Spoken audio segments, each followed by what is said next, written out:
We're here listening to Joseph Dumond's teachings on the sabbatical years. So far, it's been very informative, and he really puts it in a good format that's pretty easy to understand. His teaching has been unique, not like anything else that I've listened to. Joseph has definitely been shown something that every believer needs to know. You'll be amazed to see what he has come up with. All the things that we have been just introduced to by Joseph has been an incredible thing, and there's so much research that he has done for us. As I read his material, I thought, yeah, this makes sense. This makes sense. And Joseph Dumond, I believe, does a really good job of going step by step and showing how there's cycles and they all seem to line up. This is the answer, and it seems as though it's been hidden for many, many years. But we're getting so close to the end. He's the only one I've seen that's got the numbers that seem like they add up. They work with the sabbatical years and Jubilee cycle. He's really waking some people up out here. It's really good for the younger people to get this message, because we are the future. In general, I agree with the findings that Joseph has come up with. Don't take my word for it. Go and test it and try it for yourself. Anyone who's ever taught Hebraic roots, whether they be in just churches, wherever they are, or in study groups or life groups, or in the media, or have written books, listen to this Sabbatical and Jubilee year teaching by Joseph Dumond and get on board. Discover the hidden Israelite ancestry of some of the most powerful nations on earth. Watch as Scripture unveils the terrifying future of America and Great Britain as revealed through the Sabbatical and Jubilee years. Discover the identity of Assyria and its role in this final Jubilee cycle. Learn of the pending judgments that are to be soon poured out as a result of transgressing the sabbatical years. Sighted Moon.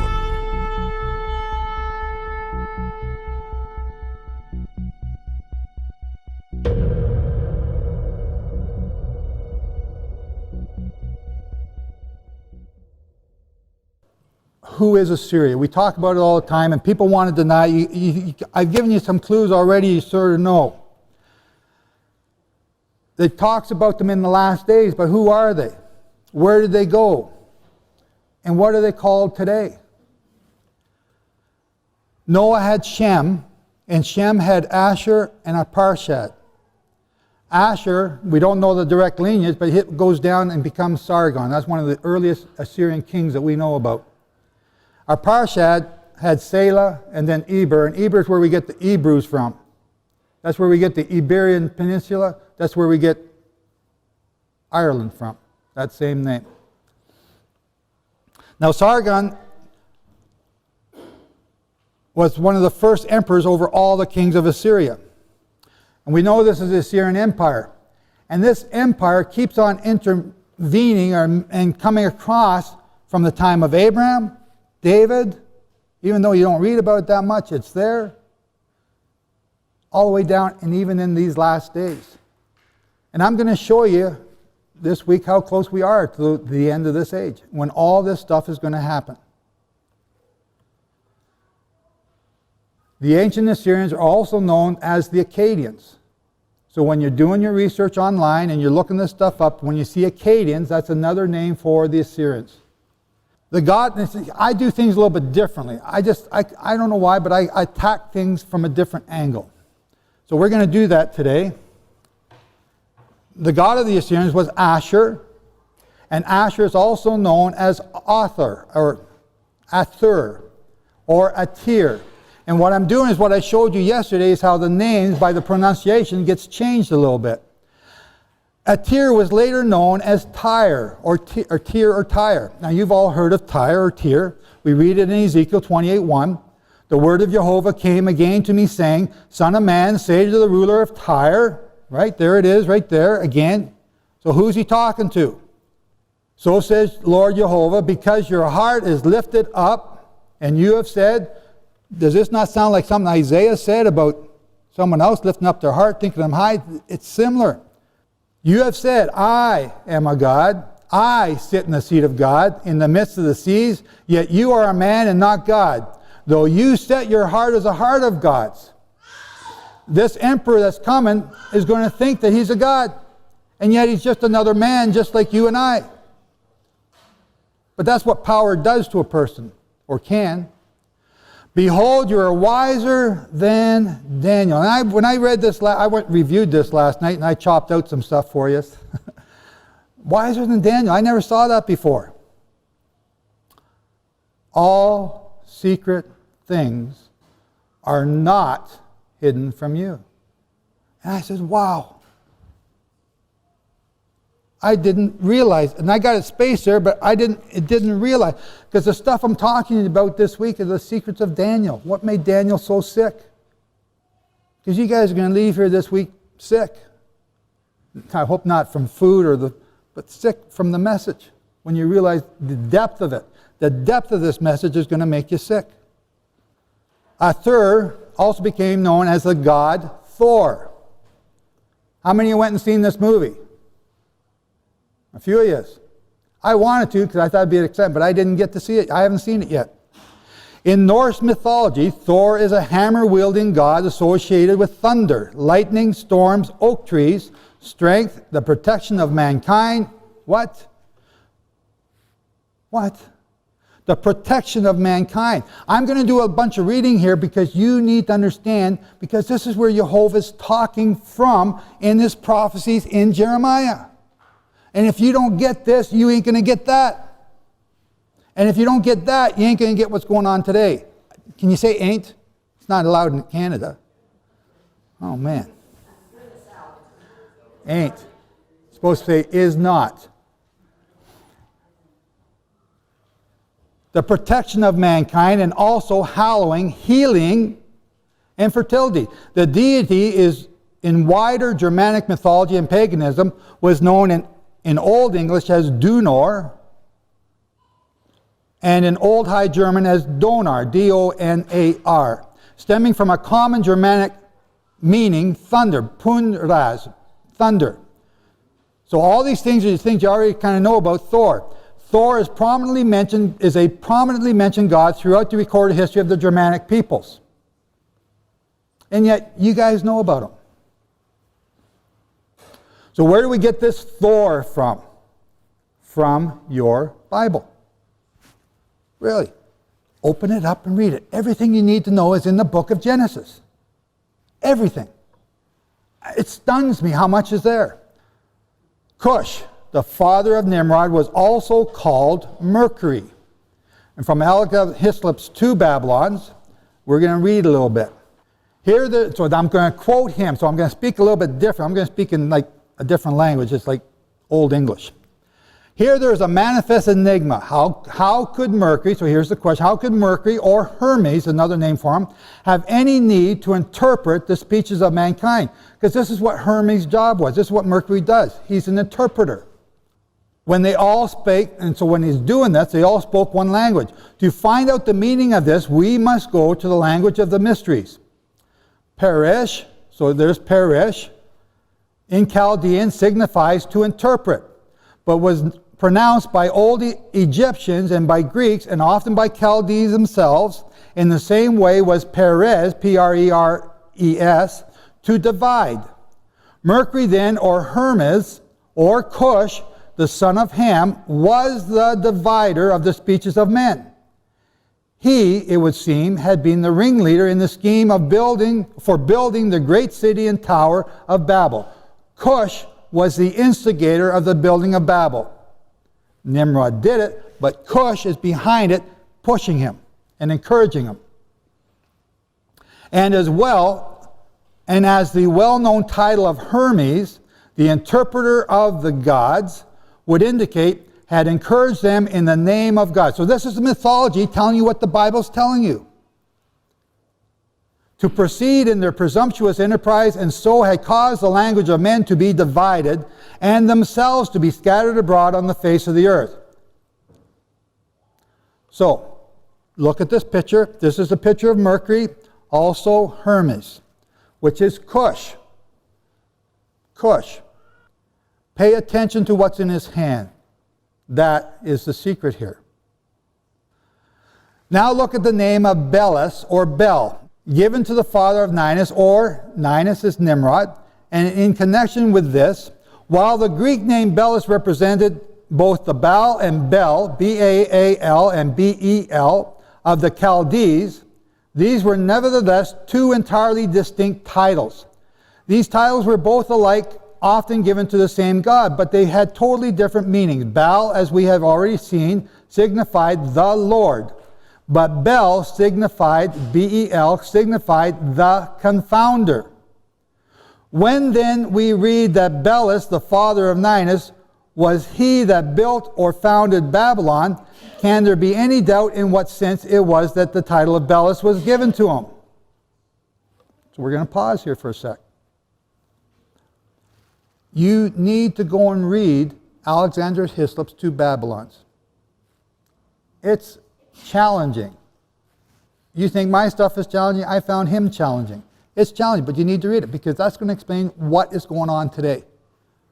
Why these traditions that you have, or that you used to have, are here. Nimrod in hieroglyphics is depicted as the spotted fawn. It comes from the idea that when Jehovah made clothes for Adam and Eve after they sinned, Genesis 3:21, and for Adam and his wife, Jehovah God made coats of skin and clothed them. And because Adam wore this skin cloth, it became like the leader's robe. And everyone wanted to be like the leader. And it was made from a spotted fawn, according to mythology. I can't prove that. But today in Africa, this is the things that they fight over. Who gets to wear the leopard skin? So the spotted fawn has now become the spotted leopard. And this is a king courting 3,000 virgins to find out who or how many of them will be his wife. So he's wearing his kingly attire. This is Swaziland, and that's a colored picture. So you know it's not that old. Mythology says the skin was a spotted fawn after Adam died. This same skin was likened to the rulership of the human race.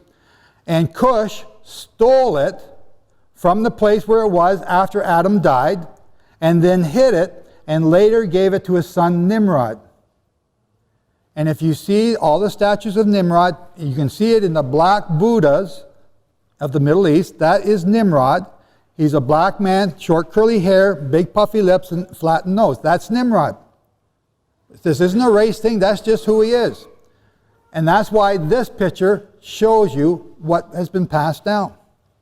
The title of Belus was given to Cush. Must have been in the sense of Bel, the confounder. And to this meaning of the name of the Babylonian Bel, I'm sort of laughing up here. I'm thinking, boy, these people just got out of bed, and I'm giving them all this hard stuff real fast first thing in the morning. Oh no!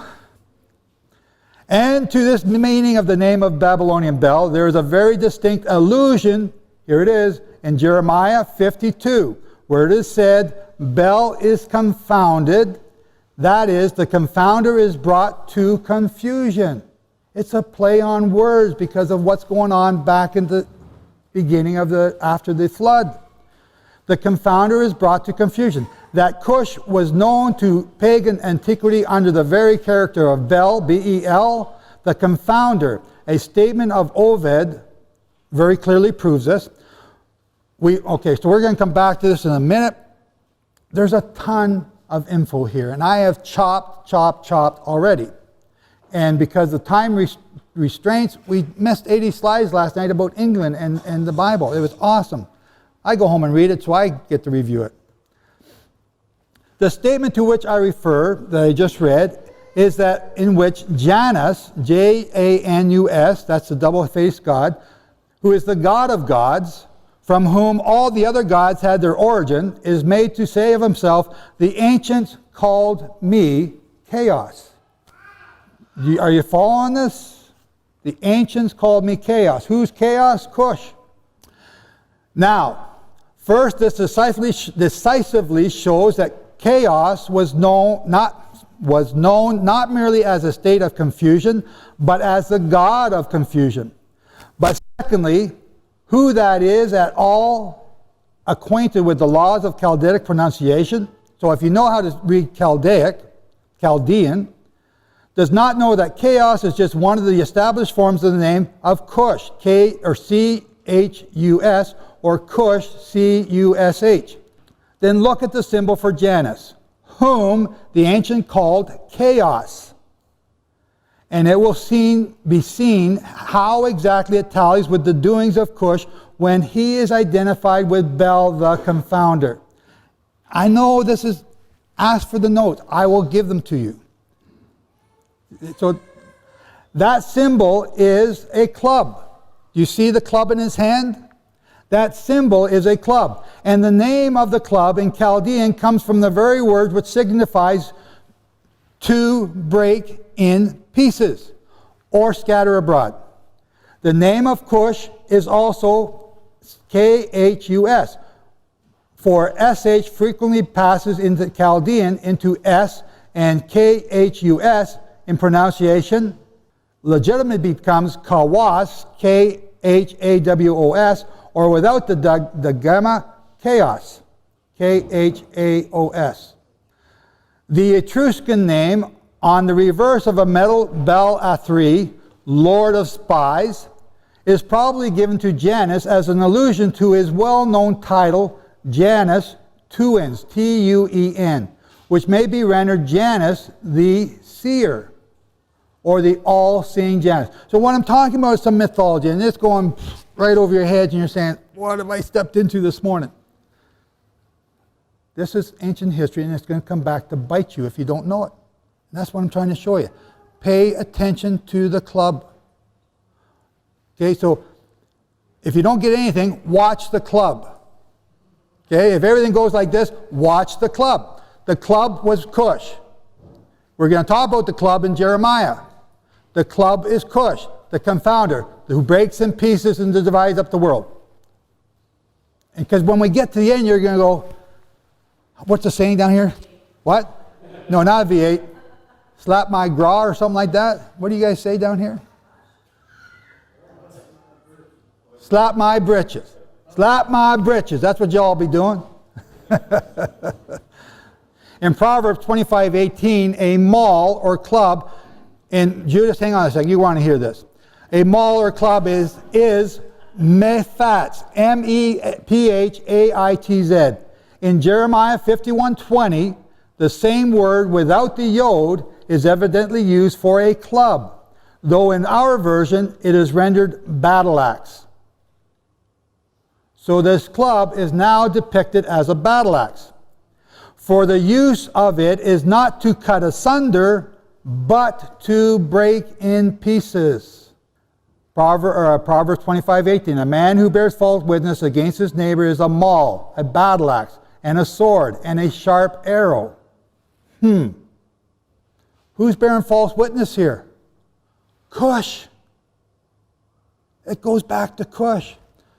Jeremiah 51:20, you are my war club, you are my battle axe, you are my club, and weapons of peace and prosperity. Be happy, and wrong message. And weapons of war, for with you, who's talking here? Jehovah, with you, your weapons of war, with you, your battle axe, with you, I, Jehovah, will shatter nations, and with you, I will destroy kingdoms. What?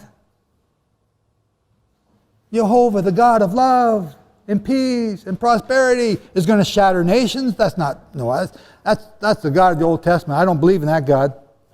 A maul, a mephats, a club, a battle axe, breaking in pieces. Keep these names in mind as we go forward. Just keep coming back to them. They keep showing up. He who caused the confusion of tongues was he who broke the previously united earth, Genesis 11:1, in pieces and scattered the fragments abroad. How significant then, as a symbol, is the club as commemorating the work of Cush as Bel, the confounder. And that significance will be all the more apparent when the reader, so I'm reading from Hislop right now, when the reader turns to the Hebrew of Genesis 11:9, and finds that the very word from which a club derives its name is that which is employed when it is said that in consequence of the confusion of tongues, the children of men were scattered abroad on the face of all the earth.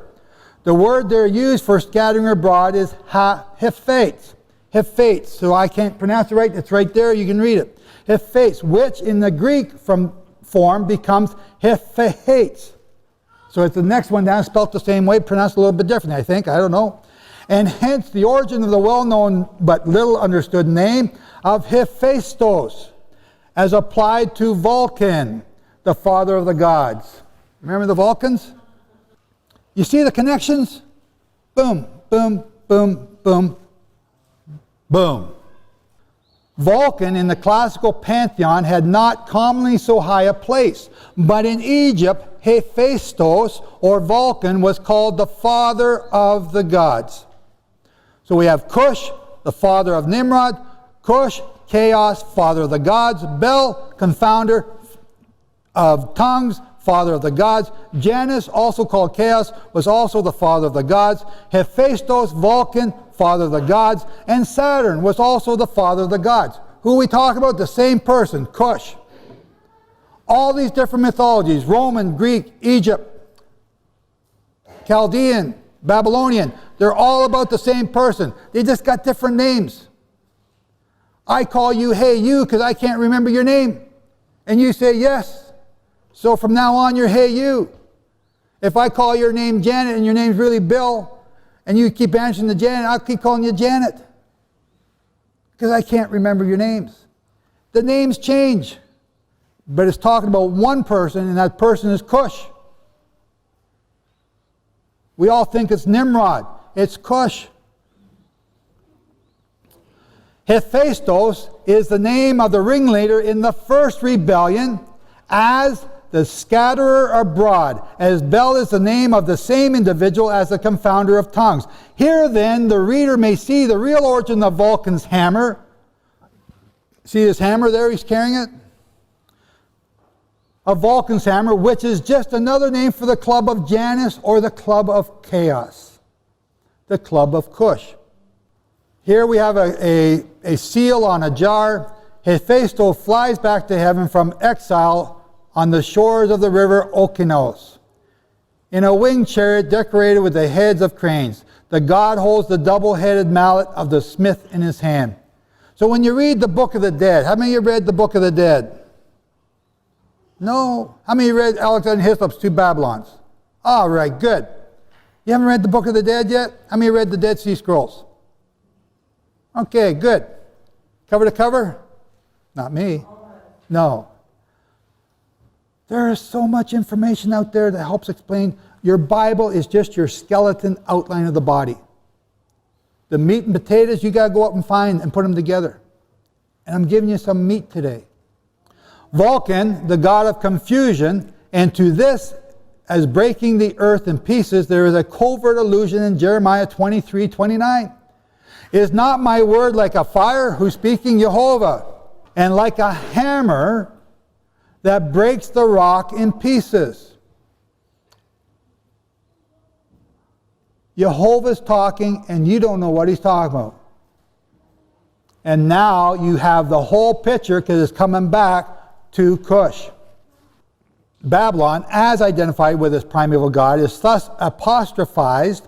How is the hammer of the whole earth cut asunder? Do you see that? Do you see that right there?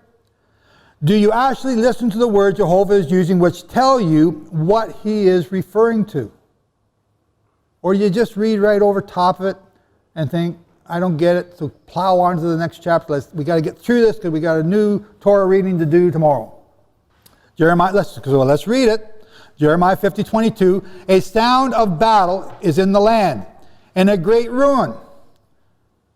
How, here it is, how the hammer of the whole earth is cut off and broken. How Babylon has become a ruin. When is this talking about? Jeremiah thinks he's talking about Babylon in his day. But Babylon in his day wasn't cut off. Babylon was just coming on. He's talking about the Babylon in our day. It's going to be cut off. How the hammer of the whole world is cut off. You, even some of you old buzzards, are going to live to see this. Yeah, you. Moses didn't start his work until he was 80. You are going to see this. Now, back to Hislop. Now, as the tower building was the first act of open rebellion after the flood, and Cush as Bel was the ringleader in it, he was, of course, the first to whom the name Merodach, if I got Merodach, the great rebel, must have been given, and therefore, so this is the title given to Cush, therefore, according to the usual parallelism of the prophetic language, we find both names in the Babylonian god referred to together when the judgment of Babylon is predicted.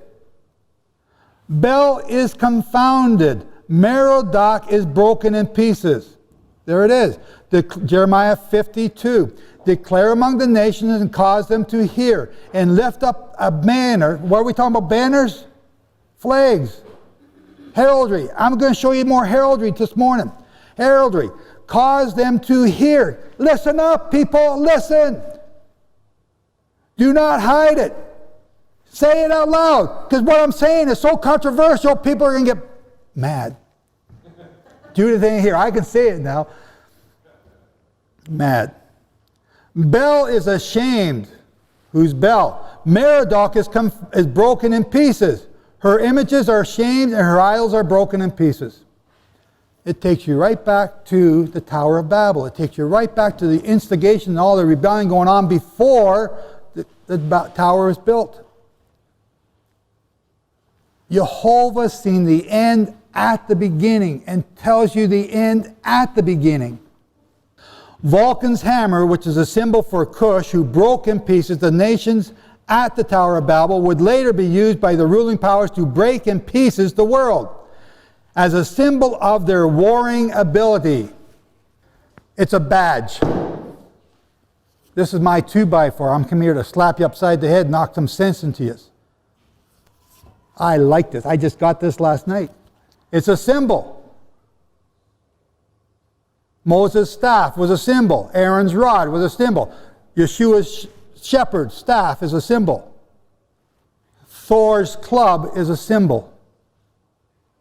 Genesis 10:6, and the sons of Ham, Cush, Mizraim, and Put, and Canaan. And Cush fathered Nimrod. He began, who are we talking about?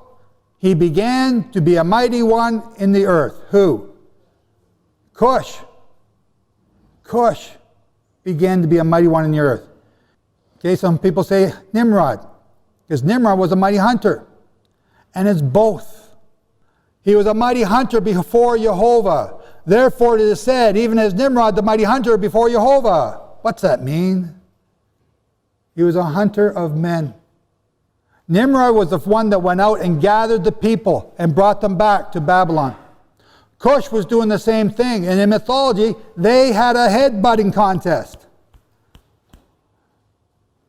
Judith's not here. I can tell you this story though. No, I won't.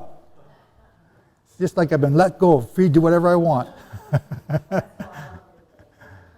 Oh, Vicky's back there. I just heard her. Okay, so I won't say that.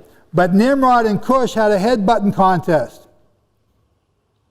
And Nimrod did something to his dad. And his dad took his people and they left.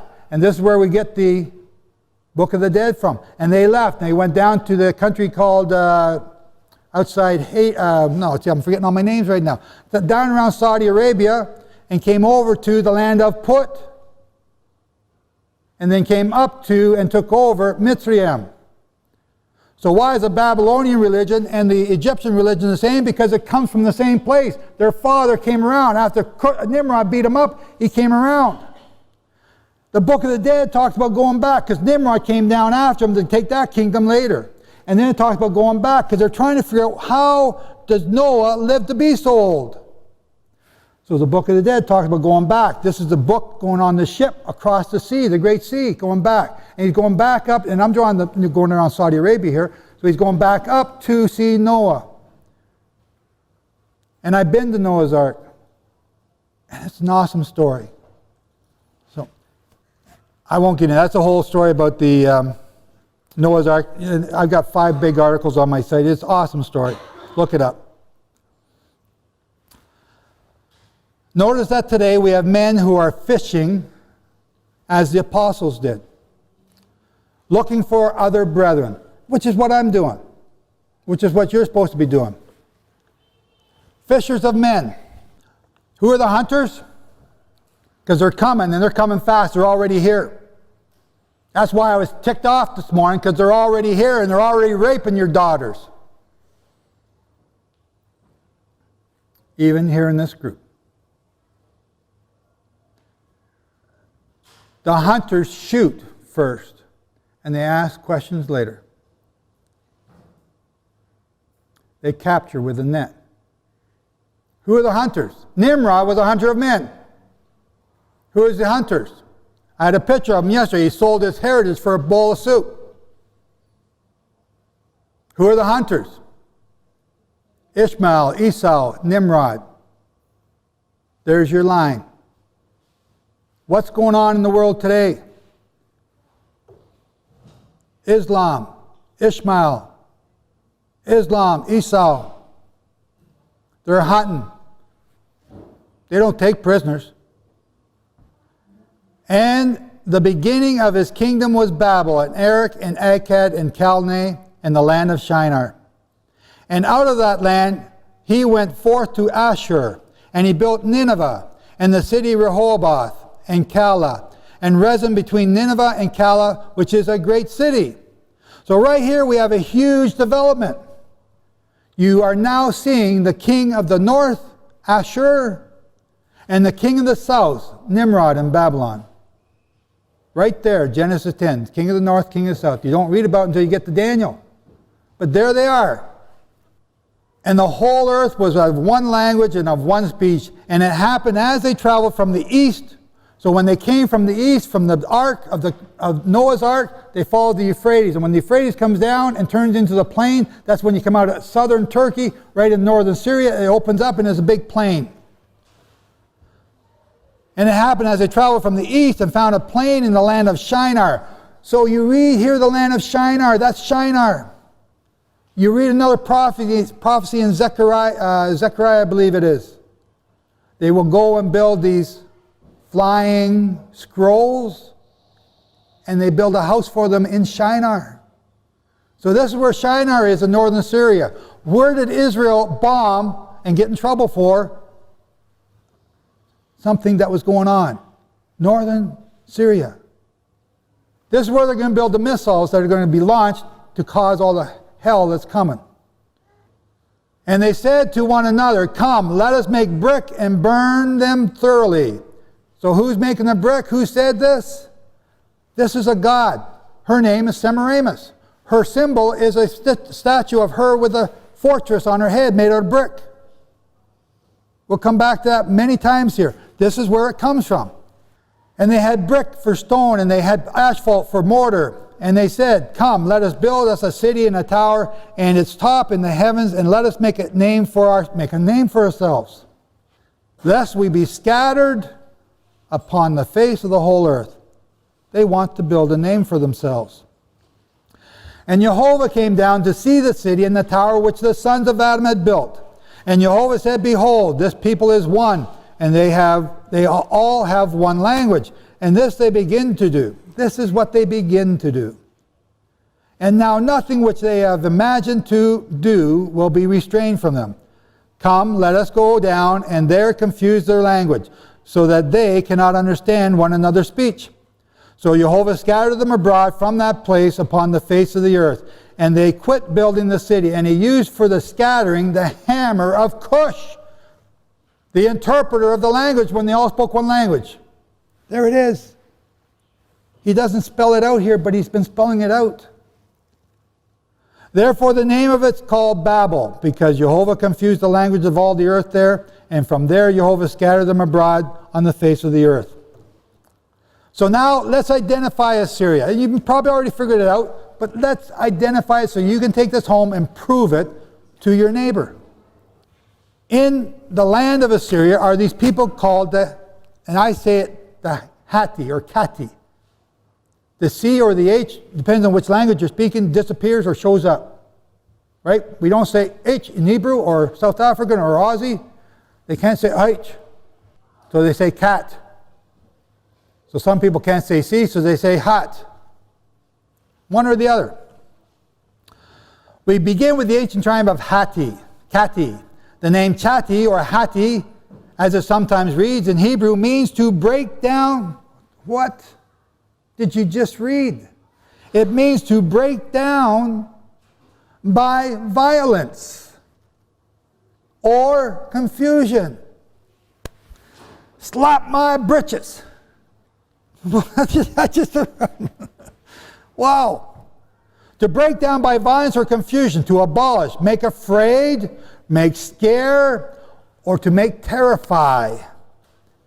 Chatti is a derivative of the Hebrew word for Hittite. Chitti, mentioned numerous times in the Bible. The Canaanite Hittites, a fierce people who continually clashed with the Israelites in biblical accounts, were known by this name. They were descendants of Ham, those of the darker colored skin. Whoops. There is a whoops here, or an oops. I hate when I say oops. That usually means I just deleted all my files. Yet there is another people with much lighter skin who are also known by this name. Chatti or Hatti, the Assyrians. Historians recognize that there were two distinct people which went by the name of Chatti or Hittite, as it reads in the Bible. Hatti means men of war. In Hebrew, the closest derivation of Chathath, whatever how you pronounce that, which is equal to terrorize, break down, as in war, hence a warrior or a man of war. And that guy that raped that girl is just using terror on that family. And that's what rape does when you use it as a weapon of war. And that's why I get so stinking mad about this. Because I know what I'm talking about today, and I heard that. It's a weapon of war, and that's what's going on in Sweden, that's what's going on in Norway, and that's what's going on in England. And they don't want to report it because it's politically incorrect to say that it's Islam. Shut up, Joe, I'm about to say something bad.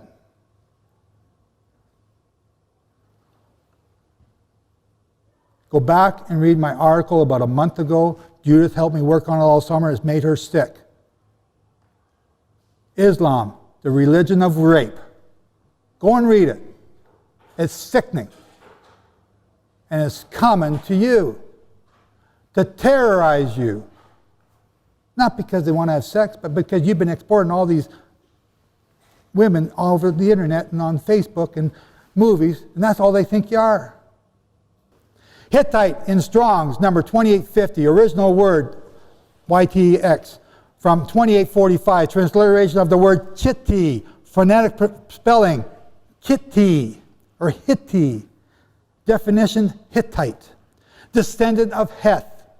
The nation descended from Heth, the second son of Canaan, once inhabitants of central Anatolia, modern Turkey. Later in northern Lebanon. So there's northern Lebanon down on the left there, you see where it is. There you see in the green the Assyrian Empire. So history is recording them as two separate things, but they're the same one. There's a bigger shot of it. We're going to come back to it. See, it's right there, it's called the land of Hatti. Now, when we go to number 2845, we get the following. Strong's number, 2845, original word, and it's TX. I'm not sure what TX is, but it's whatever it is.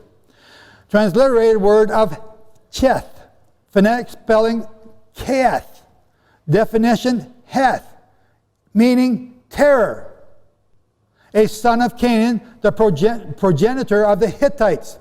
So a Hittite is a son of Heth, and Heth is equal to terror, or TX. But we have also learned that the Hittites were also of the lighter skinned variety and also dwelt in Turkey. So looking them up, a primitive root, TTX, translated a word Kathath, phonetic spelling, Kathath, definition, to be shattered. Oh, there's that word again. To be dismayed, to be broken. to be abolished, to be very afraid. Very is the word I inserted it. That's Joe Dumond's opinion and then interpretation. Take it for what it is.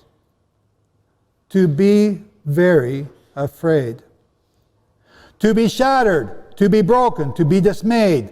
To be broken, be dismayed, to be shattered, to be dismayed, to be scared, to cause, to dismay, terrify, to shatter.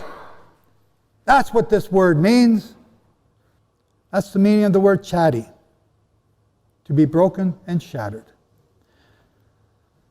Another Hebrew word, 2846. Kathath, right? Each one of these words I looked up and kept looking up and kept going as far as I could go with each one to see what they mean. To take hold of.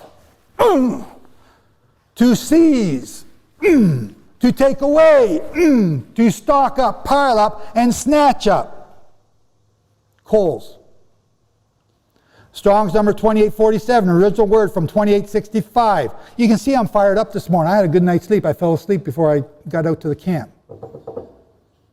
Word chitta, phonetic spelling, kita, definition, terror, fear. Strong's number 2849, original word from TXTX, transliterated word, I can't even say it, shath. Again, terror. Each of these words we're looking up comes back to the word terror. There's the next one, shattered, dismayed.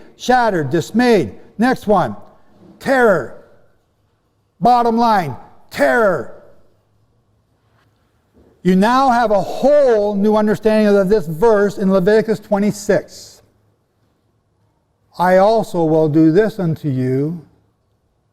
I will even appoint over you terror. All those things I teach, all the things that revolve around the Sabbatical and Jubilee years, all are about terror. And here we are talking about the curses for not keeping the sabbatical year in Leviticus 26. This should be a slap my britches moment. Now, you get an idea of how those appointed over you, called by the name of terror, who are your enemies, will be over you. Jehovah is sending the chati. He is sending the hati.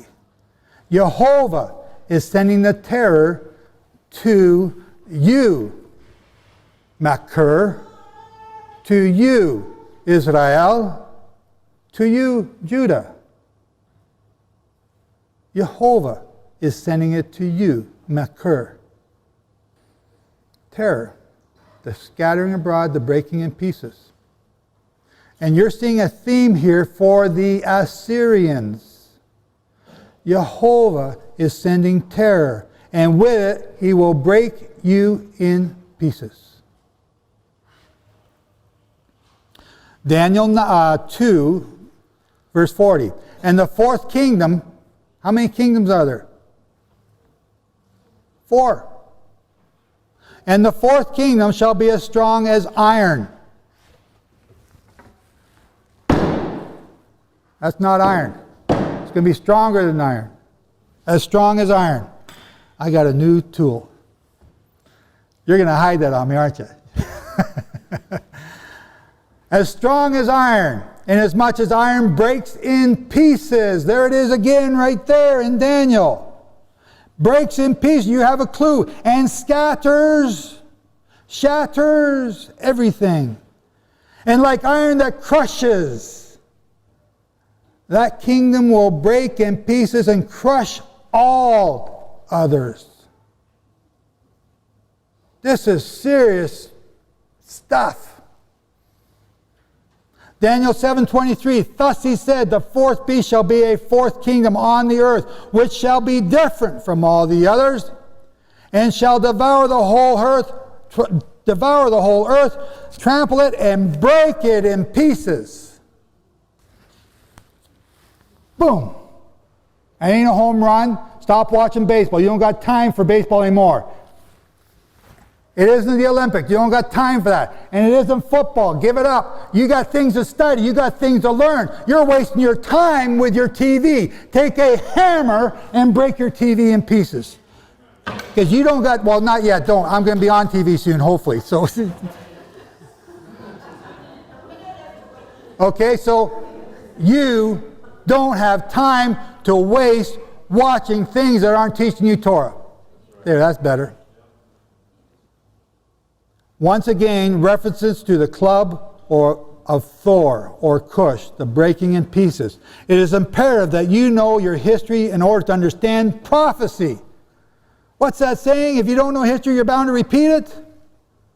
You don't know your history. You haven't figured out Hislop's what he's saying. You are being taken right here in these two verses. You're being taken right back to the time when Cush rebelled and destroyed the world. Peace. The world was in tranquility. Noah was in charge. The rebellion at the Tower of Babel is now coming right down to our time now, when the whole world is about to be broken in pieces. The whole world is about to be hammered so stinking hard that you'll be gasping for your breath. Have you ever got the wind knocked out of you, and I have a number of times? You ever been kicked in the gut by a horse? You'll be sucking for air like you wouldn't believe. Among Sargon, so now we're going to start reading about the history of Assyria. Among Sargon's title was Sak, Saka, Saki, or Sako, and the great Kati. Oh, there's that word Kati again. The great Kati. His patron god was Enlil, or Sakar. Now some people try to say Enlil is the Jehovah. No. The name of Sak or Saka means the established lord or leader. He was addressed as a god and deified him as he was addressed as a god and deified as was his successor, Naram Sin, who was the god of Akkad. Now who are the Akkadians? The Assyrians. Sargon was the first ruler of Assyria and was a conquering lord. Conquering. Because Sargon called himself Sak, and he who rules the four quarters, pay attention to that, there's another clue. He who rules the four quarters, it indicates an assumption on his part of being a divinity. As the title has been reserved for high gods, the Assyrian emperors took the title King of the Universe. In fact, from the time of Sargon of Hammurabi, the names of the Babylonian kings were often written with a determinative dinger, God. Used normally for gods, an object intended for worship, this foreshadowed the Caesar worship of Roman emperors and the coming beast, so graphically illustrated in the book of Revelation. Sargon even pronounced himself to be the very protege of the goddess Ishtar. These Assyrian warlords consider themselves so big and powerful. I'm so great. I've conquered so much land. I am a god. Therefore you hail me, or I'll chop your head off. Remember this scripture? The word of Jehovah came again to me, saying, Son of man, say to the ruler. For those of you listening, this is Ezekiel 28:1. Son of man, say to the ruler of Tyre, so says the Lord Jehovah, because your heart is lifted up. What did we just read about Sargon? And you have said, I am a god. What did we just read about Sargon? I sit in the seat of God. What did we just read about Sargon? In the midst of the seas. What's the seas? The midst of all the peoples. But the seas was the Caspian, the Mediterranean, the Persian, and the Black Sea. And they're in the midst of them. Yet you are a man and not God. Though you set your heart as a heart of God. So you've lifted yourself up by your own vanity. And behold, again, this still floors me, you are wiser than Daniel. This coming guy is going to be smart. He's going to understand the things that we're talking about. In the inscription, Sargon repeatedly invokes the sun god along with Sag, or Saki and Lil. And on one occasion, the wife of Sag, he had several sons, of whom Manishushu, Pusi-Asur, likewise worshipped the sun god and dedicated a stone mace to the queen of the sun god at the sun temple in Zipporah. Sag had a weapon, an emblem which Sargon appropriated, and when claiming victory over Uruk, vanquished his enemies and smote the city by the battle mace of Sargaka. Another chronicle states that Sargon won his battles with the weapon of Lord Sakartar.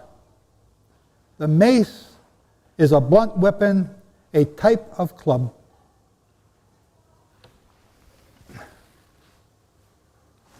There's the club. Man, I'm so glad I picked that up last night. I was just thinking of going for a walk with it. That's all I was thinking. So have you made the connections? Do you see it? The weapon of Lord Sakar is talking about is the same one that Janus or Vulcan or Cush used to break in pieces, which we've all just been talking about. Now, Professor Waddle, who's a professor of symbols, and I wrote a huge article on this. This is an amazing subject. Wrote that he felt that the tar, T-A-R, is a rendition of Thor. He continues, the name of this weapon and pictorial sign are of significance. Its sign pictures what is regarded as a thunderbolt with an arrowhead. And it appears, so next time you see a sign pointing in the bathroom, you'll think it's a thunderbolt. You really got to go. I got to make light. I just got to make light sometimes because this is so heavy and terrible. It is regarded as a thunderbolt with an arrowhead, and it appears to be the same weapon which is carried by the Sumerian Hercules, the top of which is sometimes figured as a cross. It's the same as a battle axe. So here's some more symbols of the same thing. Many of the first cross structures were those of the wheel cross. Remember what we just said, which was used by Assyria and ancient Egypt. In Assyria, at least, it clearly is a symbol of the sun. The cross represents the four corners of the earth. Remember Sargon, the god of the four corners. Remember just four slides here. I'm saying it again. I'm repeating. I actually read my notes last night. Remember just 4 slides back, we showed you that how Sargon called himself the god of the four corners of the earth. The Vulcan hammer on the left is the same as Thor's hammer. In hieroglyphics, it's represented by a cross of 4 hammers, as if in action on an arrow with a cross at the end of it. What? Think about it. There is a clear link between now I can't say this, Phylfo, F-Y-L-F-O-T, which is just another word for swastika, and the Germanic thunder god Thunor, Thor, or Donar, and this is via his hammer, and I'm not sure if I'm saying this right. Where's my Swedes? M-J-O-L-L-N-I-R. And I say that Mjolnir. The hammer is called Mjolnir. The image of Thor's weapon spinning end over end through the heavens is captured in art as a swastika symbol, common in Indo-European art and indeed beyond. That comes from Gods, Heroes, and Kings of the Battle of Mythic Britain by Christopher R. Fee. When Thor throws his mighty hammer, it gives the appearance of a rotating Phylfo, or swastika. The hammer represents one of the 4 arms of this sacred Aryan symbol. A sacred Aryan symbol. So when followers of the Asatru faith wear the hammer, check your jewelry, wear the hammer of Thunor around their necks, they are also in effect carrying a Phylfo or swastika.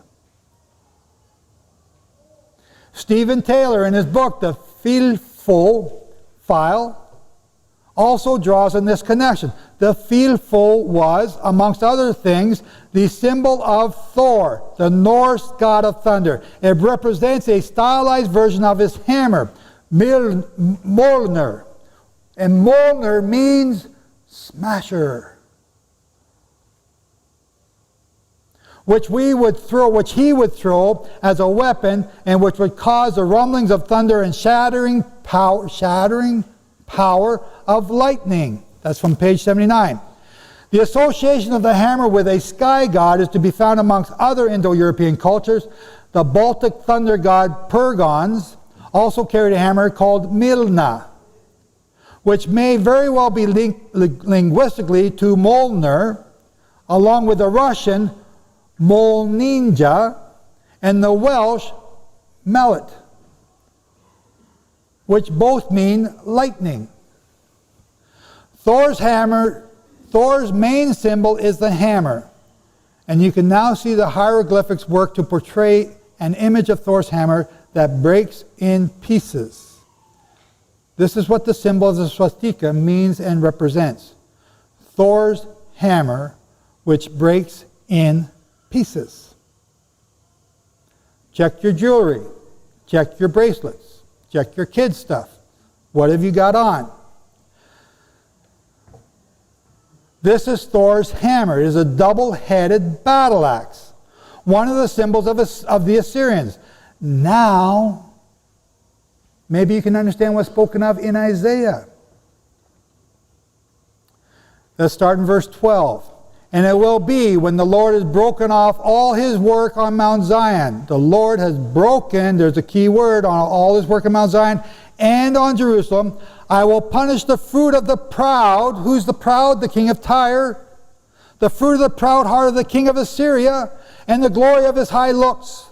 Verse 13, Isaiah 10. For he says, by his strength of hand I have done it, and by my wisdom, for I am wise, and I have removed the bounds of the people. And that's a commandment, not to remove the boundaries of the people, but I've done it.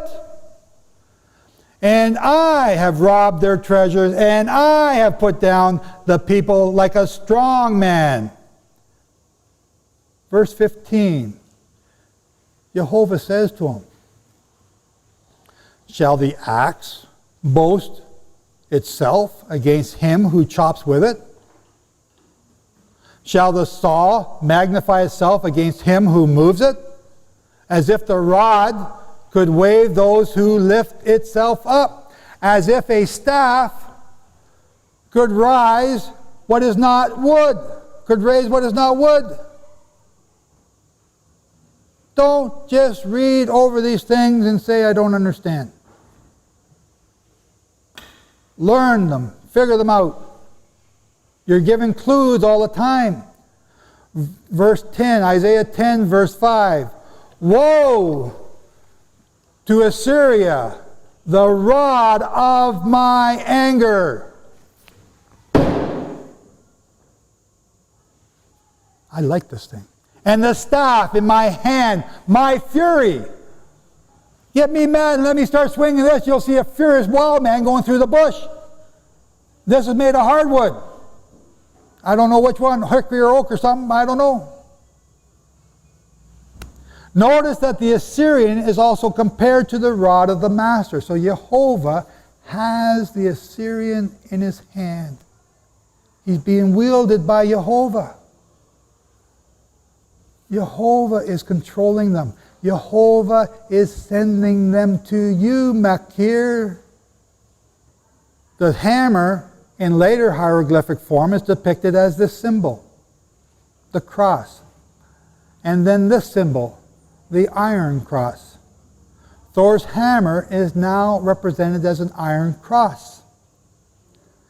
This is another symbol of Thor's hammer. It's in the Tyre rune. Rune is R-U-N-E, which is the Germanic alphabet.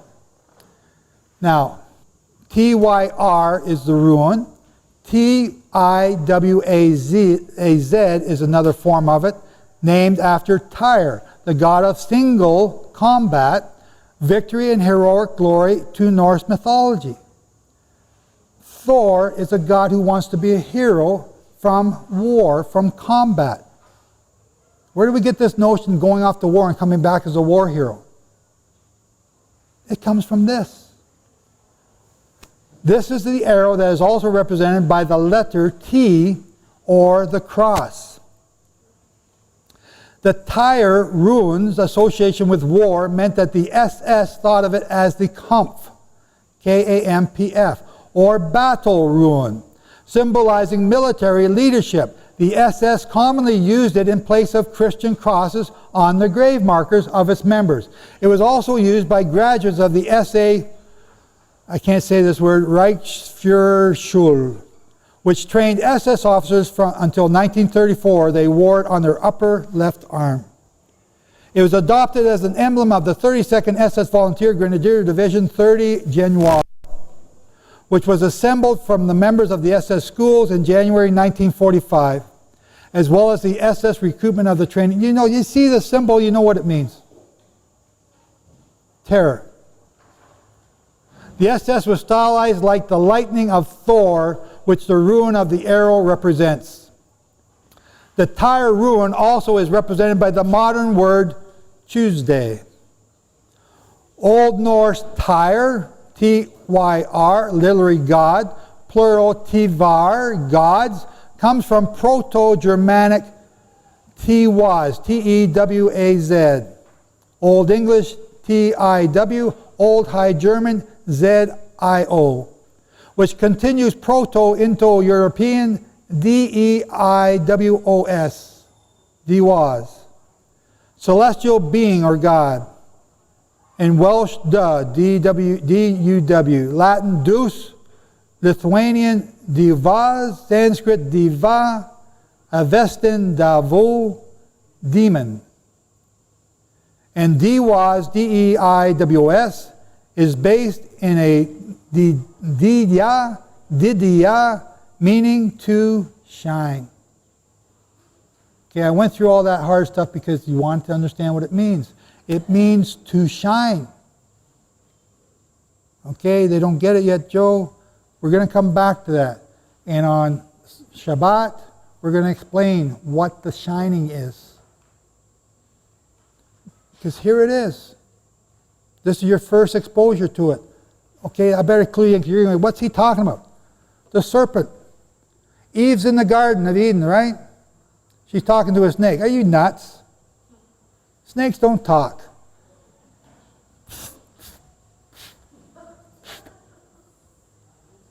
No. What does the word snake mean? I forget the actual word. I think it's nakash. Thank you, whoever said that. Nakash.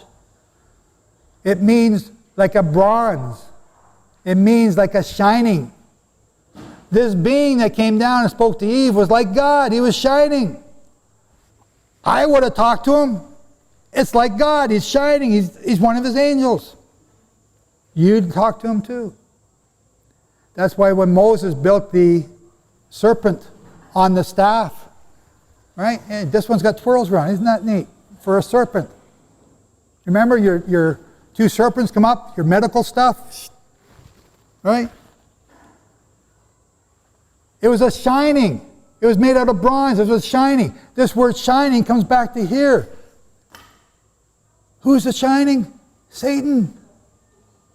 That's where we're getting this from. Here's another symbol of the Tyre rune, which is the German alphabet. It looks like the shepherd's staff. Ah, this is such a good prop. The spinning hammer that breaks in pieces the whole world. The swastika. Now you know. Now you know what we're up against. But we're not done, because I haven't proven this beyond all doubt. Because now I'm about to tick some of you off. So you ready? And if I don't do it, who will? You know, remember what I said? I love you, but I don't care if you like me or not. It's a sad position I'm in. I want you to like me. I like to have friends. But I'm more afraid of my father than I am of you. And I got my stick now. Right? So get ready. Thor's main symbol is the hammer, thunderbolt, Mjolnir. An alternative depiction is the Filofet or swastika, recorded in Icelandic folklore. Notice the swastika on Thor's hammer. You will notice the halo, which is symbolic of the sun god he worships. Nimrod was the sun god. You will also notice the stars are what is now called the Magen David. Only they predate David. This symbol predates David, by 1,000+ years. The so-called Magen David star is nothing but a symbol that represents Nimrod or the sun god. And I'm stepping on toes, and I know it, because I want you to be closer to Jehovah than you were when you came. And I want him to hear your prayers. This is another symbol representing Thor. Here we have the hammer of Thor represented by the swastika. And it's in the circle, which represents the sun god. And it has the serpent, which represents Satan. This is Thor. Another symbol of Thor was the stars, as we have seen here already. And here it is again. And today you call it the Star of David. But it's not. It's a star of Thor, the sun god. In that star is the arrow, which here is the cross, and the loop tau cross, right? And it's also known as the Asate cross. It was an ancient Egyptian symbol of life and fertility, predating the modern cross, which people use as their symbol for Christianity, which they think came from the crucifixion.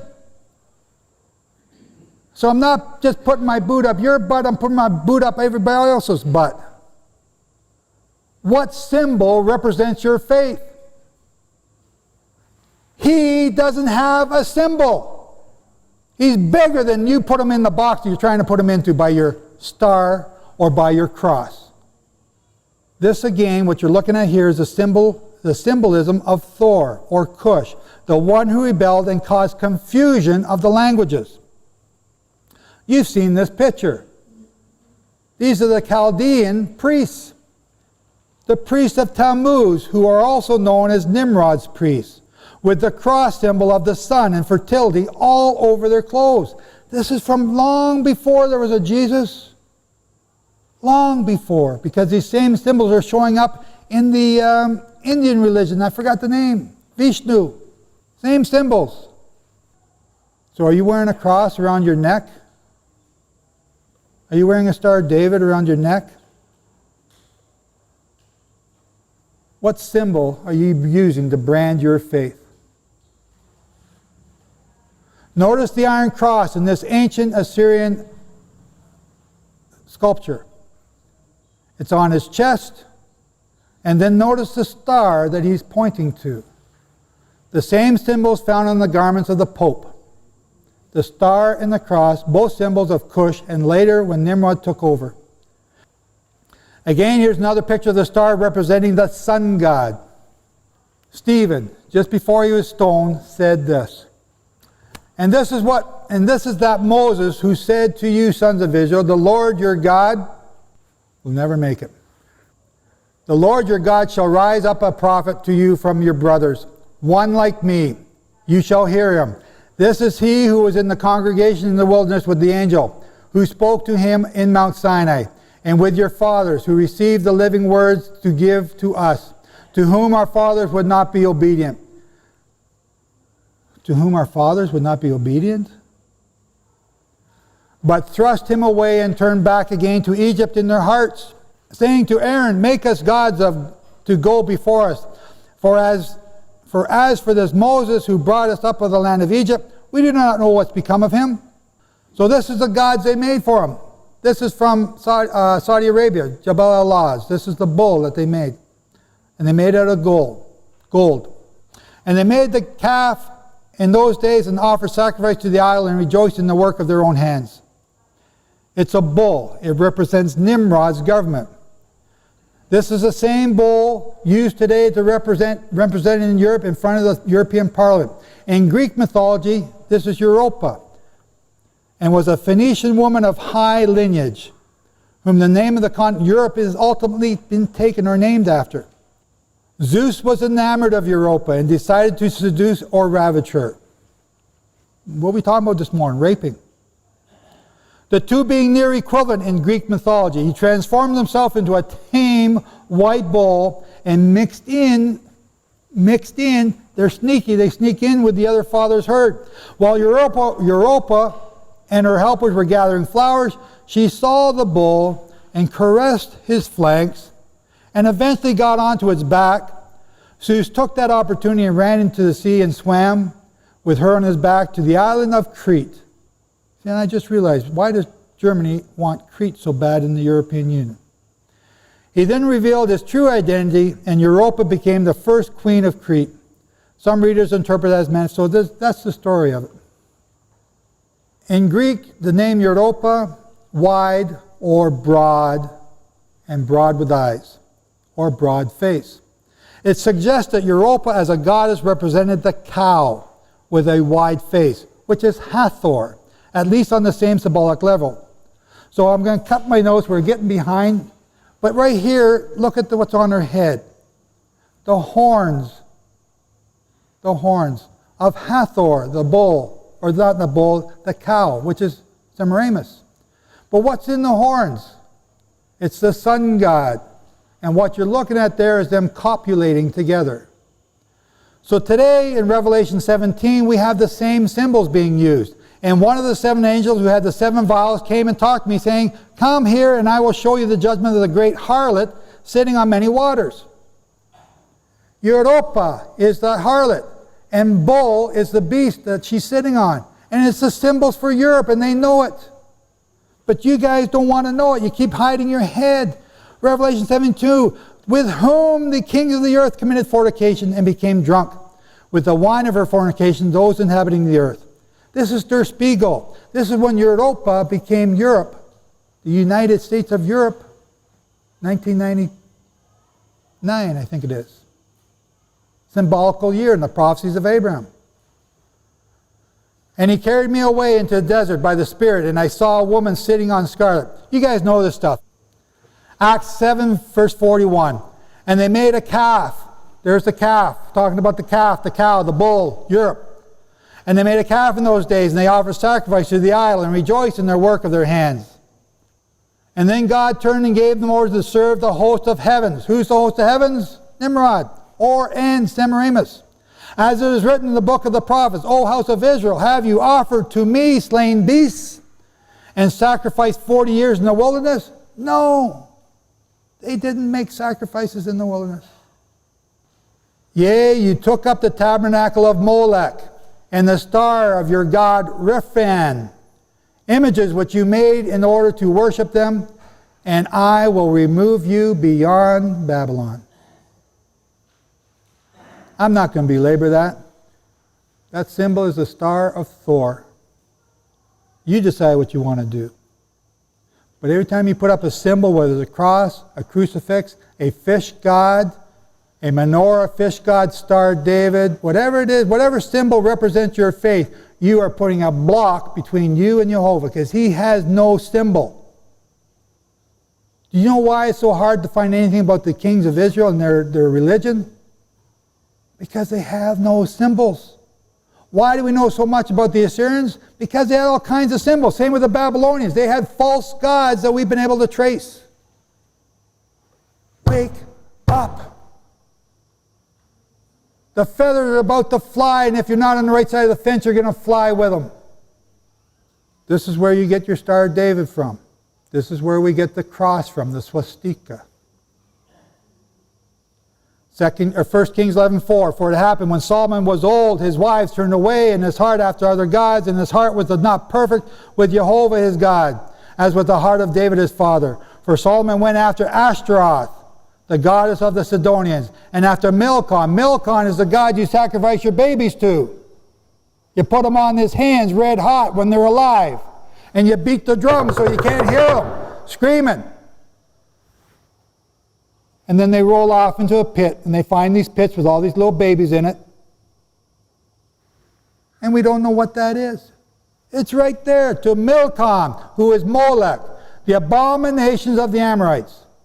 And Solomon did evil in the sight of Jehovah. Solomon, the wisest man who ever lived, screwed up at the end and did not go fully after Jehovah like his father David.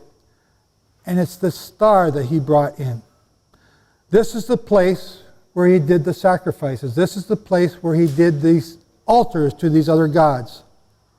This is the place where I sleep when I'm at Jerusalem. It's called the Mount of Offense. It's right there. This is where Yeshua was killed. and the tomb that he was buried in are right there.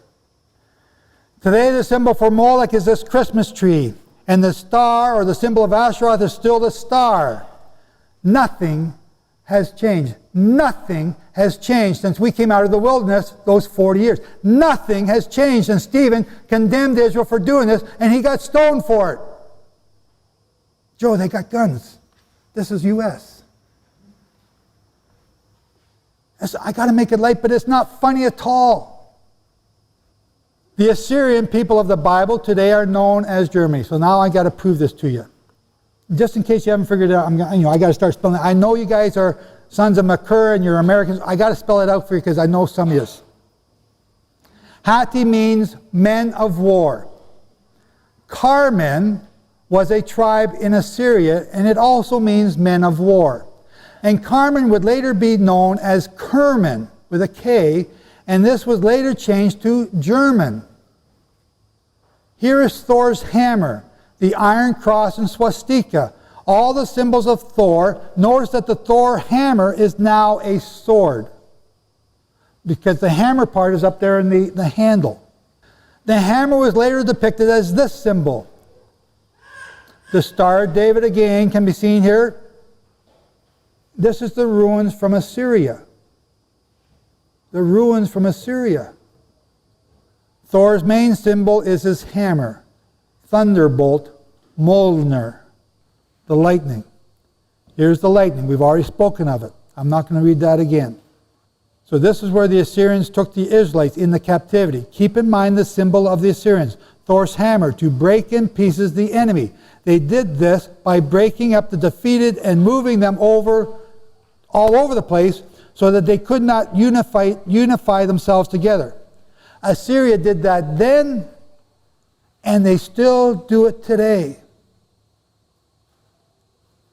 And they will do it tomorrow.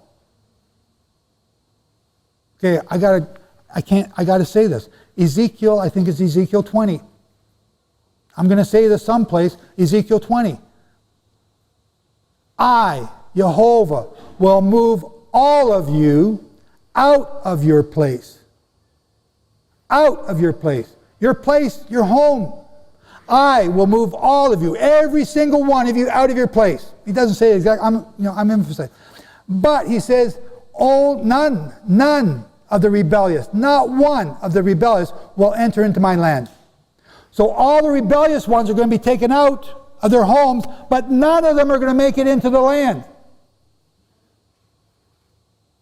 What happens to them? They're dead. They die along the way. They're going to be left in the fields rotting for bird meat. They're not going to be buried. This God of love and peace that everyone talks about is not the God in your Bible. He's a jealous El, and he's jealous for you, and he wants you to love him and obey him, but he wants you to do it of your own free accord. Because if you don't, then you worship Satan, and Satan wants to kill you. He doesn't want you to know about him. So here again is the Hittite kingdom. This is 1300 BC, and Assyria is right there in the green. Here's the Babylonian kingdom. Guess what the Babylonians did to the Assyrians when they captured them and defeated them around 612, 604 BC? They transported them the same way the Assyrians did. So the Babylonians do the same thing. They move people out of their place so that they can be disorganized. So the Assyrians got moved as well. Go figure. When Hosea was killed in 609 BC by Necho of Egypt, Assyria lost control of Judea, and it is now taken from that date that the 70 years of captivity begin. You ever try to figure out the 70 years? This is what Daniel was trying to figure out. When did the 70 years begin? When do they end? Because Babylon just fell, 539 BC. It began when Assyria lost authority over Judea to the Babylonians. Do you see on this map? You're all nodding. You don't see what I'm even talking about yet. You're learning just to agree what I'm saying. That's not good. Prove everything. Because in the big picture, I'm nothing. In the small picture, I'm not nothing. I'm nothing again. Right here. See that? What's that say? Carmania. Here, let me help you out. There it is there again. Carmania. Underneath in brackets, Kerman. Where is that today? That's modern Iran. Oh yeah, there it is there again. Right here. Carmania. Okay? Here's another map. Where'd you go? Carmania, right there. Okay? What do we got down here? This is the Persian Gulf. There's that narrow spot. There's Carmania, right? Over here is something like Afghanistan today. Another map. What am I looking for? Oh, there it is. Kerman. The city of Kerman. The Kermanes. There's a province of Kerman. The Assyrians left with the Israelites when the Persian Empire was attacking, the Persians and the Medes. The Kermans, right here, with the Yats. Who are the Yats? We haven't even got to that. We had to miss that part yesterday. The Yats are the Jews. Who's that there? You can't see that. That's the Saxons. You know who the Saxons are? There's the Messengeti. We talk about the Messengeti. So there's the Messengeti. They go up over the top. Here's the Saxons. They go underneath to the Caucasus Mountains. And the Kermans go with them. How many of you know any Kermans today? My brother-in-law is a Kerman. Carmen. German. Okay? How many of you are German? Oh, no! I'm only kidding. They mingled together when they weren't fighting. This map here, it represents circa 230 to 500 AD. So this migration, everyone just didn't get up and leave. It's like you guys. You know, you've been, what, 200, just about 300 years. You started on the West Coast, or on the East Coast, and you now got to the West Coast, and you filled up everything in between. People move. You see it here? Let me read it to you. German, okay, I'll spell it. Germanicopolis.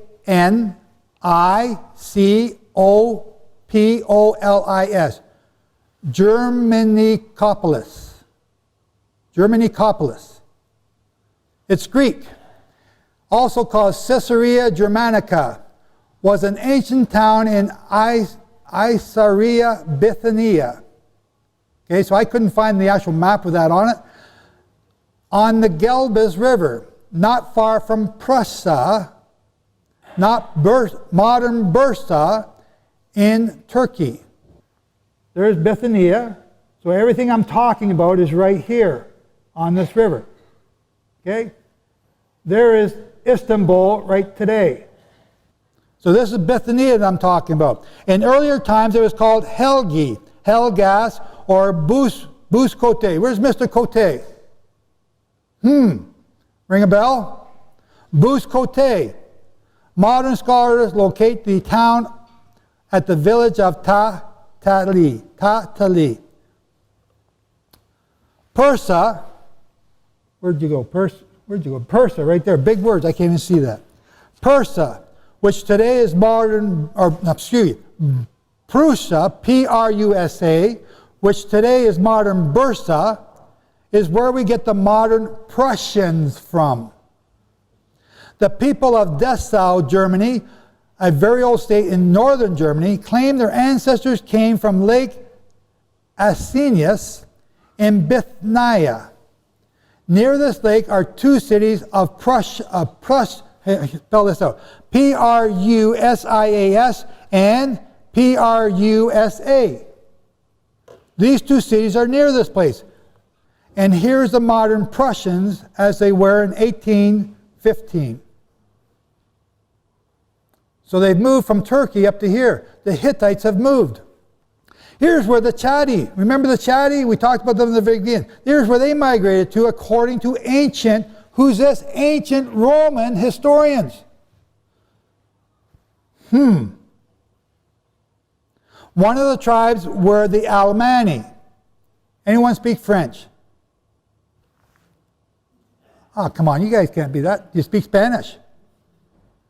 Come on, anyone speak Spanish? See? Okay. What's the German word for Spanish? Oh, they don't know. Okay, the German word for in French is Allemand. Alemanni. Okay. Oh, you're Cuban, that's close enough. How do you say it in Spanish? Alemania. You're just being shy.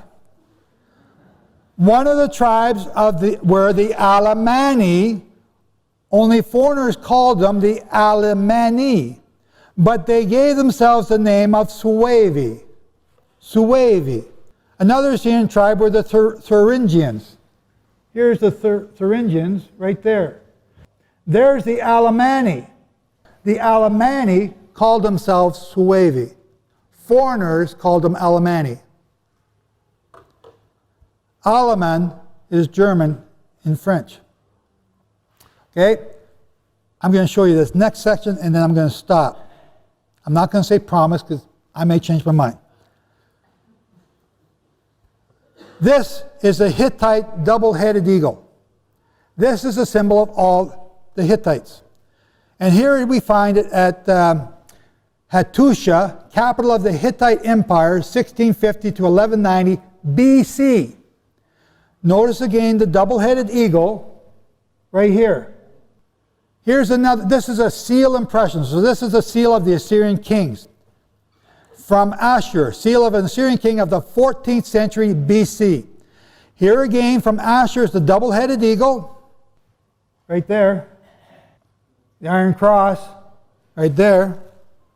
But also notice this. Notice this symbol, the wings around the circle. The circle is the sun god. Ham. You ready? Okay, ladies and gentlemen, before we take off here, please fasten your seatbelt. Hold on to your socks because we're about to show you something that's going to rock them off. It rocks my socks. Here's the modern symbol for the state of Germany. The coat of arms in the time of the German Confederation, the Holy Roman Empire, right there. And the current coat of arms of Germany, right here. Heraldry identifies who's who in the modern world. Just like I was trying to show you about the symbols of Judah, the Hittites have symbols too. And they've hung on to them, and they're now part of their national symbol. The male figure here, possibly Shumash or Ashur. In an Assyrian winged sun emblem, this is in the British Museum. There it is again, the Behustan rock, which shows us the capture of some of our ancestors. See the guy here at the end, right here, the toque? That's the Canadian guy. But note the winged circle above. It's the sun god Ashur, or Nimrod. And all the heraldry we have shown you thus far is put together in one symbol of Germany. The eagle with the wings outstretched, and the circle of the sun god, and the symbol of the hammer of Thor, the swastika. An extended arm salute was accompanied by the cry, Zig Hund Hel, Zig Heil, which means victory and, what are they doing? Right hand, Zig Hund Heil, victory and salvation. To the emperor. The title of Ashur, the national god of Assyria, was Saha, which means victorious, the mighty overcoming. Saha is cognate with Gothic Sig and German Sieg, and is also another symbol of the lightning bolt, as we shared earlier. Right? You ever notice when you do that? It's quick, like lightning.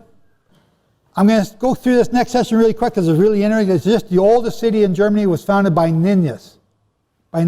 We're going to go through that. I'm just going to blow through it. But I want to get to this other thing because you're going to like this. So this is the building that has the oldest symbol. The first city ever founded by Ninus. Here's the picture of Ninus inside, blah, blah, blah. Go look it up. Revelation 2:12. And to the angel of the church of Pergamos write, he who has a sharp sword with two edges says these things. The sharp sword of two edges. Jehovah speaking. I know your works and where you live, even where Satan's seat is. And you hold fast my name. Sounds like sacred namers. And have not denied my faith, even in those days in which Antipas was my faithful martyr, who was slain among you where Satan dwells. Here's Pergamum. Okay, remember Pergamum? What was up here? Bithynia. Germanopolis. Whatever that word is. And Prussia and Prusa were right there. And here's Pergamum. Wow, I thought, isn't that interesting? So here it is. The Pergamum altar is a massive structure originally built in the 2nd century BC in the ancient Greek city of Pergamum. The temple was dedicated to the Greek god Zeus.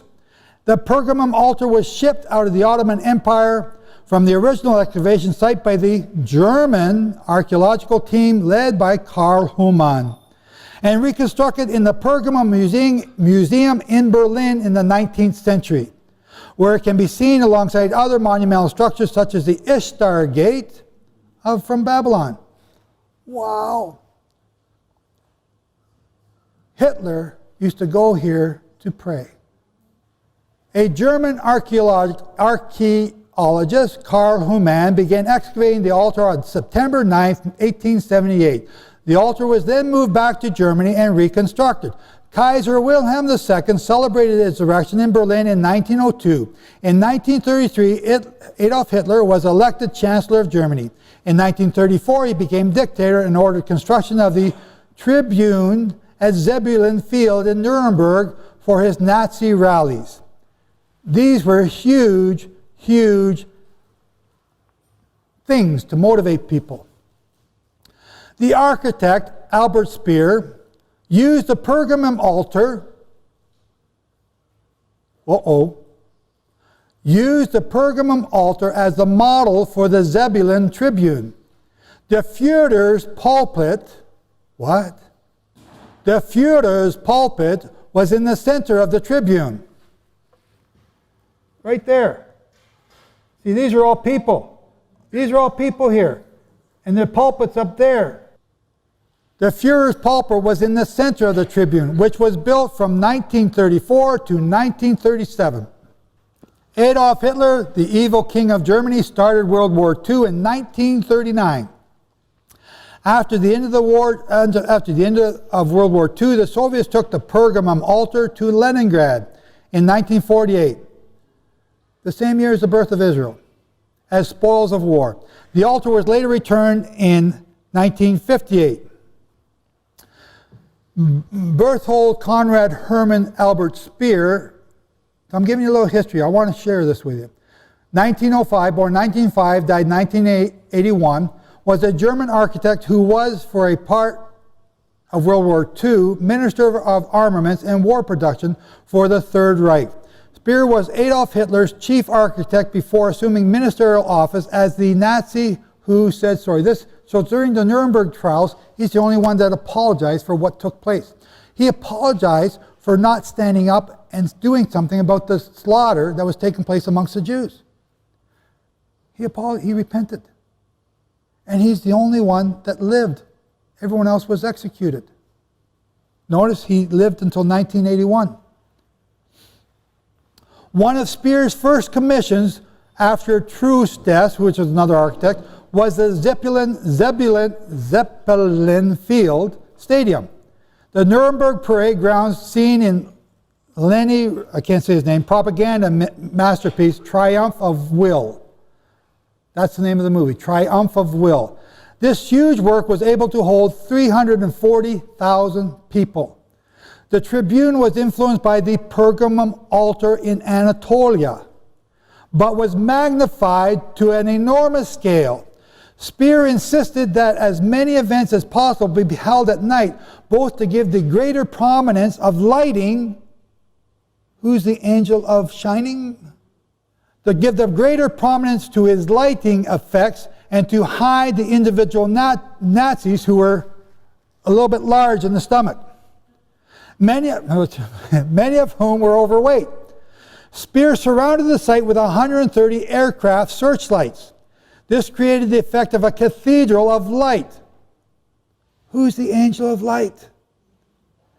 And it was called by the British ambassador Sir Neville Henderson a cathedral of ice.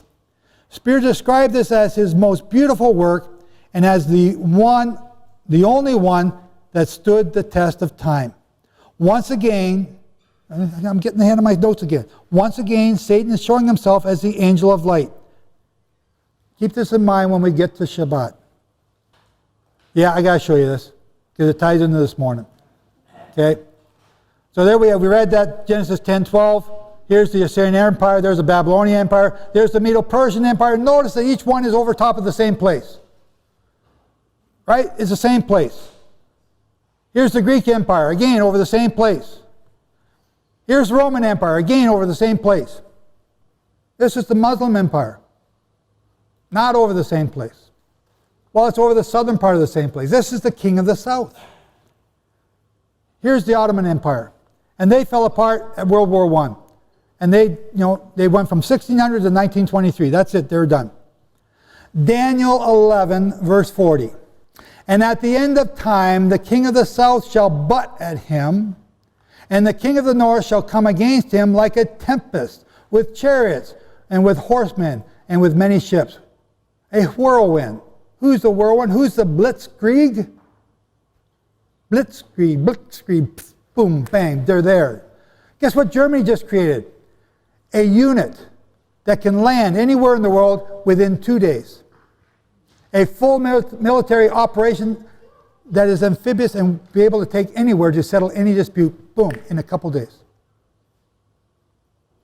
To be able to transport your empire, your strength through war to any other country is a magnificent thing. And the only people who are able to do that are you folks right now. And the British. The Chinese are getting there. Daniel 11, verse 41. And he shall enter into the countries and shall overflow and pass over. He shall also enter into this glorious land, and many shall be stumbled. That means stumbled means fall. But these shall escape out of his hand. Edom, Moab, the chief of the city of Ammon. That's Jordan today. And he shall stretch out his hand on the lands, and the land of Egypt shall not escape. You see that part that says glorious land? That's the promised land. That's Israel. The king of the north is coming into Israel. The United Nations. And they're coming in the name of peace to protect Israel. But he shall have power over the treasure of gold and silver and over all the precious things. Egypt, the Libyans, the Ethiopians shall be at his steps. What's this Arab Spring all about? The Arab Spring? You've been reading about it. What's it all about? Is Syria the end of the world? No. Read the next verse. It says, after Syria becomes a pile of rubble, then Ephraim will become lean. Revelation 13. You know this. You know this. We can give you all the leaders of the 7 heads through the Roman Empire up to modern day. Most of those heads, you'll notice, are German. Except for this one, who is a Frenchman. There's one more coming. But at the end of time, the king of the south shall butt at him. The king of the south has not yet attacked Europe. The king of the south is the Islamic nation that you see there now taking place. The 2 leaders in that nation are Egypt and Iran. And they're jousting back and forth. And right now we just had Morsi become buddies with Iran. But now Morsi got the boot. This thing's in flux all the time. What's going on? Something's about to happen. What's so important about Egypt is because the Suez Canal is there, and that's where all the oil ships go through that supply Europe with their oil. You take that away, they're going to come down. Why did they take on Libya? Because that guy was a real bad guy, Gaddafi. And you guys are such suckers for helping him out. Gaddafi, he killed more people in his entire 40 years than he did in the last little bit. And you wanted to take him out. Why? To help that little rebellion going on. You won't go into Syria and help them for killing thousands and hundreds of thousands of people, but the minute they use a little bit of gas, you want to go in. You guys are nuts. You're hypocrites. And my government wants to go with yours on it, so we're hypocrites too. Don't let me kid you. They're going to come at you with a blitzkrieg, a whirlwind, a tempest. Assyrians were and are and still are today the king of the north. Germany will go against the king of the south in a blitzkrieg, a whirlwind. What that is, I don't know. But here it is. There's Europe. There's the European Union. There's Germany, who's the only nation that's got any power. Do you know that Germany is the third largest exporter of armaments? That's stunning, considering they were defeated in the war and not supposed to be doing this stuff. All the green are Muslim countries. All the red, well, you know the red, that's Israel. Psalm 83. You know Psalm 83. I'm going to read it anyway. O Elohim, O El, O Jehovah, do not, and I said to him this morning, stop hiding. Not that he's hiding, let you guys see it. Do not be speechless. Do not remain silent. Do not be still, O El. For look, your enemies make an uproar, and those hating you lifted up their heads. They craftily plot against your people. They conspire against your treasured ones, your anointed ones. What does David say? Touch not my anointed. That's why I get mad. They have come. Let us wipe them out as a nation. Who's saying that today? And let the name of Israel be remembered no more. Who's saying that today? For they have conspired together with one heart, and they have made a covenant, a covenant against you. The tents of Edom, the Ishmaelites, Moab, and the Hagarites, Gibel, and Ammon, and Amalek, Philistia, with the inhabitants of Zor.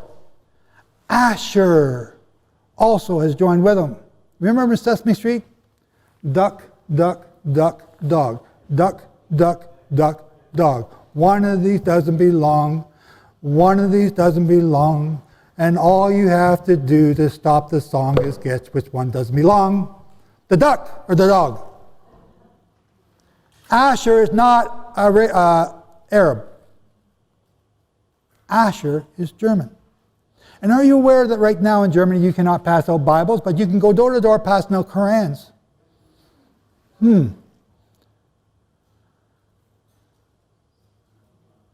Daniel 11:38, but in his place he shall give esteem to a mighty one of strongholds. Remember at the beginning I said, let's make the tower of brick. Remember that? There she is, the tower of brick. Who is that? That's Sybil, the Queen of Heaven, the God of fortresses. Today her name is called the Blessed Virgin Mary, the mother worshipped by the Catholic Church, and maybe some of us. I did.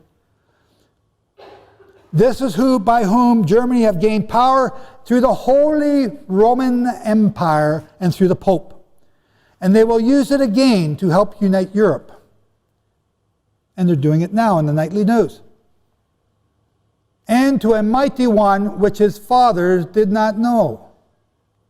He shall give esteem with gold and silver, with precious stones and costly gifts. The God that his fathers did not know only came on the scene in 700 AD. And this is the part of the Holy Roman Empire that they don't have under Europe control right now.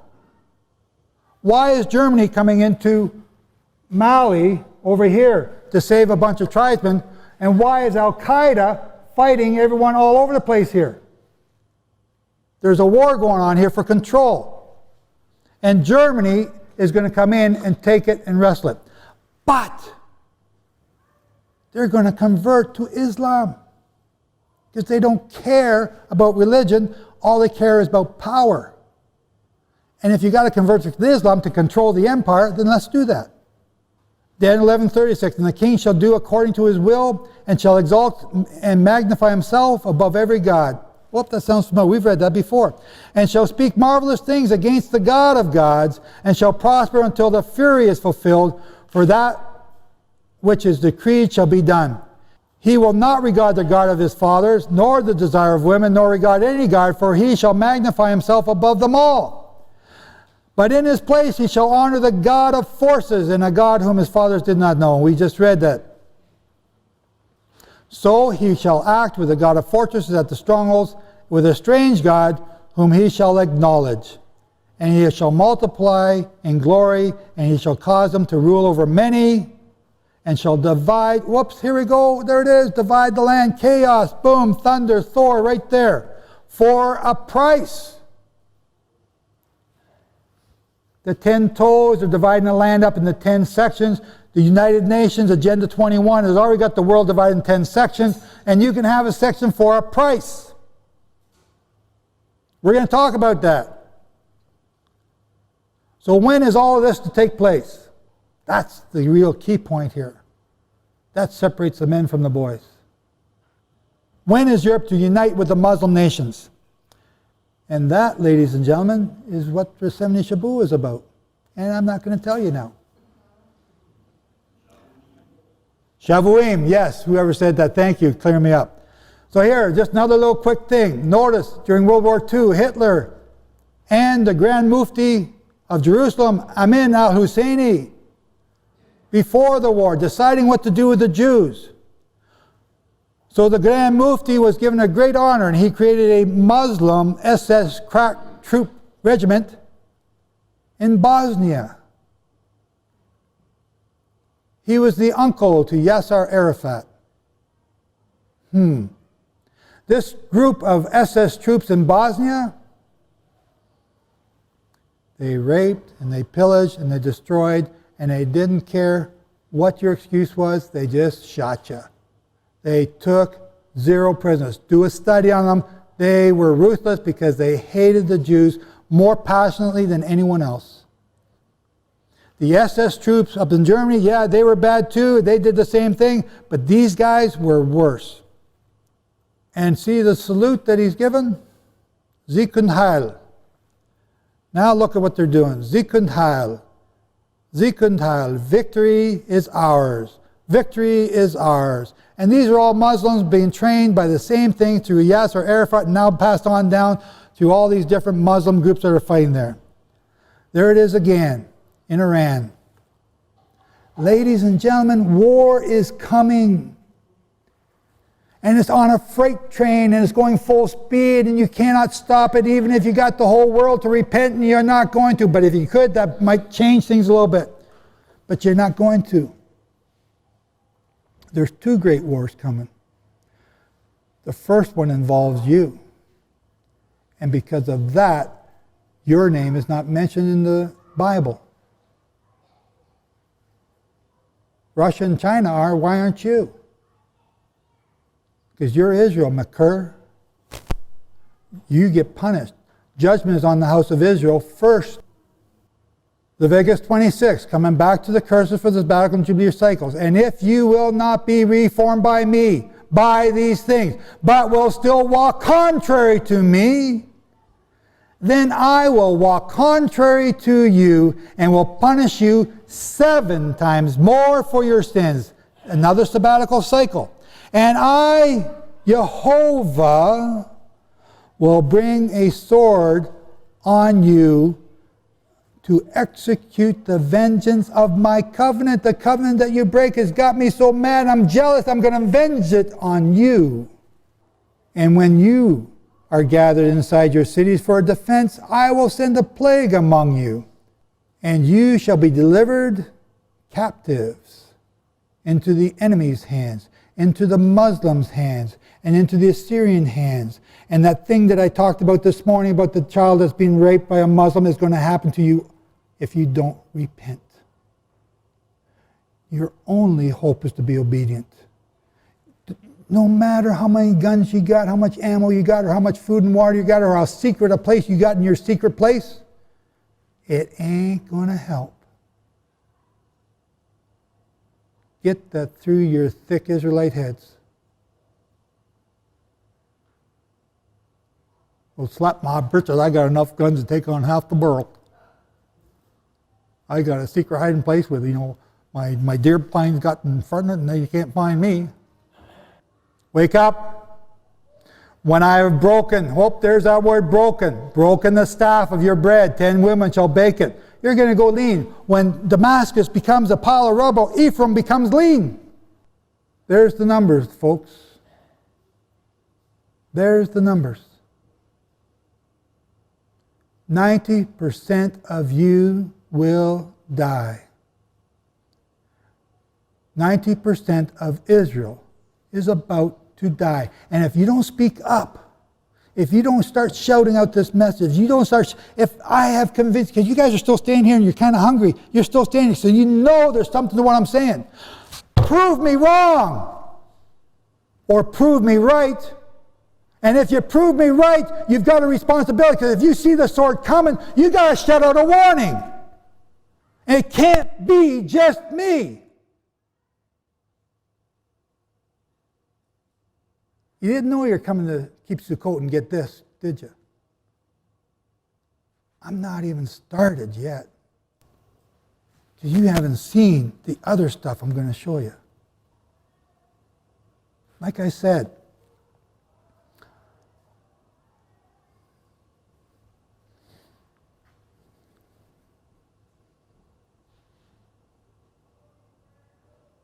I got a hell of a hard message to give you.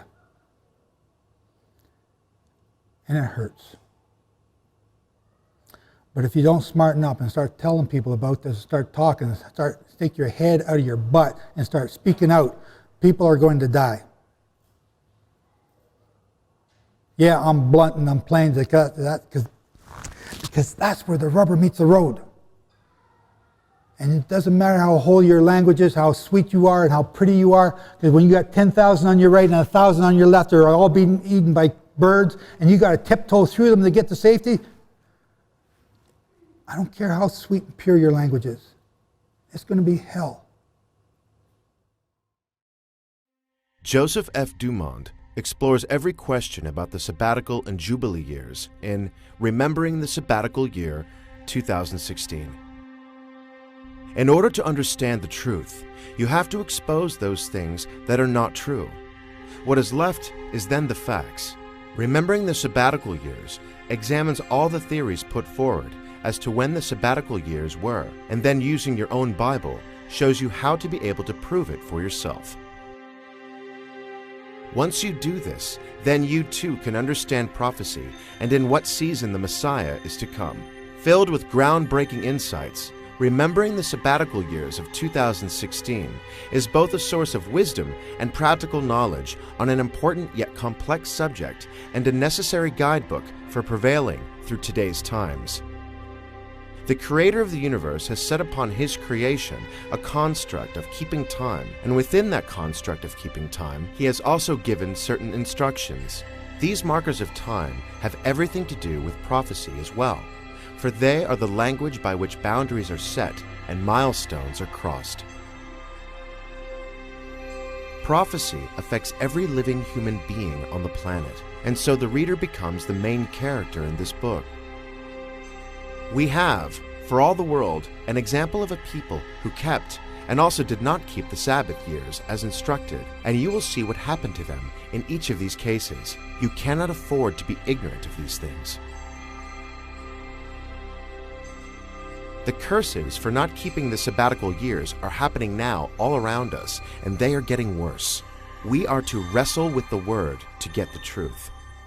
Get your copy today and begin to understand world events today from a biblical understanding.